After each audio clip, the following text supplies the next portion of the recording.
പ്രതികളെ പിടികൂടാനെത്തിയ പോലീസിന് നേരെ സ്ഫോടക വസ്തു എറിഞ്ഞ് ആക്രമിച്ച സംഭവത്തിൽ ഒളിവിൽ പോയ പ്രതിയെ കോഴിക്കോട് മാവൂർ പോലീസ് പിടികൂടി. പൂവാട്ടുപറമ്പ് സ്വദേശി ഹർഷാദ് എന്ന സാബുവിനെയാണ് ഇൻസ്പെക്ടർ മുഹമ്മദ് റഫീഖിന്റെ നേതൃത്വത്തിൽ വയനാട്ടിൽ നിന്നും പിടികൂടിയത്. ജൂലൈ 11-നാണ് അറസ്റ്റിനാസ്പദമായ സംഭവം നടന്നത്.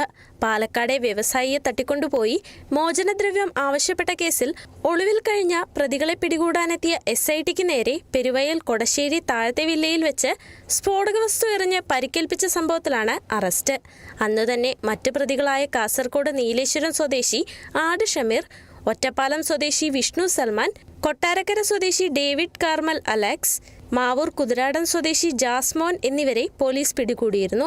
ഹർഷാദ് കൂടി അറസ്റ്റിലായതോടെ ഈ കേസിലെ മുഴുവൻ പ്രതികളും പിടിയിലായി. സംഭവത്തിന് പിന്നാലെ ഒളിവിൽ പോയ ഹർഷാദ് കഴിഞ്ഞയാഴ്ച വീട്ടിലെത്തിയിരുന്നു. വിവരം ലഭിച്ചതിന്റെ അടിസ്ഥാനത്തിൽ പോലീസ് വീട്ടിലെത്തുമ്പോഴേക്കും പ്രതി ഓടി രക്ഷപ്പെട്ടിരുന്നു.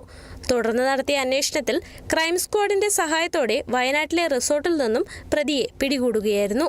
Kerala vision news, Kozhikode.